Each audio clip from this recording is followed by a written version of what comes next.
இன்னைக்கு உங்களோட வெங்காயத்தை வச்சு ரொம்பவே ஒரு டிஃப்ரெண்ட்டான ரெசிபி தான் ஷேர் பண்ணிக்க போகிறேன். வீட்டில் 2 வெங்காயம் இருந்தால் கண்டிப்பாக இந்த ரெசிபியை ட்ரை பண்ணி பாருங்கள்.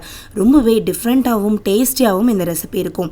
ஸோ இந்த ரெசிபி எப்படி செய்கிறதுன்னு வாங்க பார்த்துடலாம். அதுக்கு முன்னாடி நீங்கள் இன்னும் நம்ம சேனலை சப்ஸ்கிரைப் பண்ணலைன்னா மறக்காமல் சப்ஸ்கிரைப் பண்ணிக்கோங்க. அண்ட் இந்த வீடியோ பிடிச்சிருக்குன்னா மறக்காமல் லைக் பண்ணுங்கள். உங்கள் ஃப்ரெண்ட்ஸ் அண்ட் ஃபேமிலியோடையும் ஷேர் பண்ணுங்கள். வாங்க இந்த டிஃப்ரெண்ட்டான ஸ்நாக்ஸ் எப்படி செய்கிறதுன்னு பார்த்துடலாம். ஃப்ரெண்ட்ஸ், நான் உங்க சுபதா ஜாக்ஸ் கிச்சன்ல இருந்து. இது உங்களுக்கான சேனல் மதுமொழி. ஒரு மிக்சர் ஜார்ல 2 வெங்காயம் சேர்த்துட்டு நல்லா மையான பேஸ்டா அரைச்சு எடுத்து வச்சுக்கலாம். அடுத்து ஒரு பேன்ல 2 டேபிள் ஸ்பூன் அளவுக்கு உளுந்து சேர்த்துட்டு உளுந்து நல்லா லைட்டா ஒரு கோல்டன் கலர்ல வர வரைக்கும் இந்த மாதிரி வறுத்து எடுத்து வச்சுக்கலாம். இப்போ வறுத்த உளுந்து நல்லா ஆறுனதுக்கு அப்புறம் இது ஒரு மிக்சர் ஜார்ல மாத்திட்டு இதை நல்லா இந்த மாதிரி சாஃப்டான பவுடரா அடிச்சு எடுத்து வச்சுக்கலாம். அடுத்து இங்கே ஒரு தடுக்கா பேன் எடுத்து வச்சுருக்கேன். அதில் 2 டேபிள் ஸ்பூன் எண்ணெயை லைட்டாக சூடாகிற வரைக்கும் சூடு பண்ணி எடுத்து வச்சுக்கலாம். இப்போ ஒரு பவுலில் 1/2 கப் அரிசி மாவு சேர்த்துக்கிறேன்.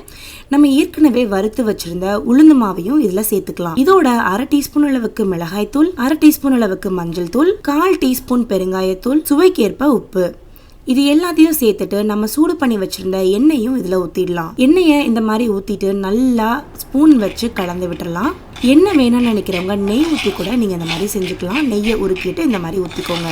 இப்போ நம்ம அடித்து வச்சுருக்க வெங்காயத்தை இதில் சேர்த்துட்டு நல்லா இதை பிணைஞ்சு எடுத்துக்கலாம். எனக்கு வெங்காயத்தில் இருக்க தண்ணியே தாராளமாக போதுமான அளவு இருந்தனால நான் எக்ஸ்ட்ராவாக தண்ணி சேர்க்கலை. உங்களுக்கு எக்ஸ்ட்ராவாக தண்ணி தேவைப்பட்டது அப்படின்னா கொஞ்சமாக தண்ணி சேர்த்து நல்ல ஒரு கெட்டியான மாவாக இந்த மாதிரி பிணைஞ்சு எடுத்துக்கோங்க. இப்போ நம்மளுடைய சூப்பரான மாவு ரெடி ஆகிடுச்சு. இப்போ நான் இங்கே ஒரு முறுக்கு குழா எடுத்து வச்சுருக்கேன். அதில் நம்ம முறுக்கு புளிகிற கண்ணு போட்டு வச்சுருக்கேன். இந்த இதில் இருக்க மாவை பாதி எடுத்து நல்லா இந்த மாதிரி ஒரு சிலிண்ட்ரிக்கலாக இந்த மாதிரி நம்ம திரட்டி எடுத்துட்டு இப்போ இதை இடியாப்ப கொலாக்குள்ளே போட்டு மூடிக்கலாம்.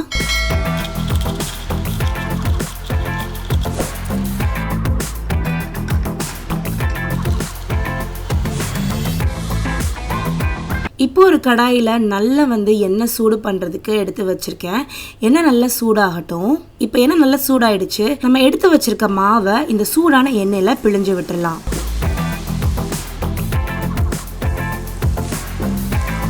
பிழிஞ்சு விட்டுட்டு ஒரு 3 நிமிஷத்துக்கு ஃபுல் ஃப்ளேமில் வச்சு நல்லா இதை பொரிச்சு எடுத்துக்கலாம். நல்ல சூப்பரான முறுக்கு மாதிரி ரெடி ஆகிடுச்சு பாருங்கள். இப்போ இந்த எண்ணெய் எல்லாத்தையுமே வடிச்சிட்டு இப்போ நான் அதை தனியாக ஒரு பவுலில் மாற்றி வச்சுக்கிறேன். இதே எண்ணெயில் மேலே ஒரு ஜல்லடை வச்சு அதில் ஒரு 10 பல்லு பூண்டு லைட்டாக தட்டி போட்டுக்கோங்க. 1/4 கப் அளவுக்கு நிலக்கடலை, 1/4 கப் அளவுக்கு பொரிக்கடலை எல்லாத்தையும் ஒன்று சொன்னாப்புல நல்லா இந்த மாதிரி வறுத்து எடுத்துக்கலாம். நல்லா வறுத்ததுக்கப்புறம் ஒரு 10 கருவேப்பிலை இதில் சேர்த்து நல்லா இந்த மாதிரி ஃப்ரை பண்ணி எடுத்துடலாம். இப்போ ஜல்லடை வச்சு இந்த மாதிரி ஃப்ரை பண்ணி எடுக்கிறனால எண்ணெய் ரொம்ப அதிகமாக குடிக்காது. டக்குன்னு ஃபில்டர் ஆகி வந்துடும். நல்ல எண்ணெயெல்லாம் வடித்து எடுத்துக்கலாம். இப்போ நம்ம ஏற்கனவே ரெடி பண்ணி வச்சுருக்க முறுக்கோட இதை சேர்த்துடலாம். இது எல்லாத்தையுமே நல்லா உடச்சி விட்டு நல்லா கலந்துட்டோம் அப்படின்னா சூப்பரான மிக்சர் வீட்டிலேயே ரெடி ஆகிடுச்சு. இந்த சிம்பிளான சூப்பரான ரெசிபி உங்கள் எல்லாருக்குமே பிடிச்சிருக்கும்னு நினைக்கிறேன். இதே ஒரு ஏர்டைட் கண்டெய்னரில் போட்டு எடுத்து வச்சுக்கோங்க. கொஞ்சமாக டிஷ்யூ பேப்பர் மேலே அப்படியே அப்ளை பண்ணிங்கன்னா அந்த எக்ஸ்ட்ரா இருக்க ஆயிலெலாம் வந்துடும். இப்போ இதுக்கு மேலே கொஞ்சமாக சுவைக்கு ஏற்ப உப்பு போட்டுடலாம். இது ஏர்டைட் கண்டெய்னரில் போட்டு கிட்டத்தட்ட 7 நாள் வரைக்கும் வச்சு நீங்கள் சாப்பிடலாம். நல்லா மொறுன்னு இருக்கும். இதோட சவுண்டு கேட்டிங்கனாலே தெரியும். சூப்பரான ஹோம்மேட் மிக்சர், அதுவும் ரொம்பவே ஈஸியாக வெங்காயத்தை வச்சு செஞ்சுட்டோம் இல்லைங்களா? நீங்களும் இதே மாதிரி ட்ரை பண்ணி பாருங்கள்.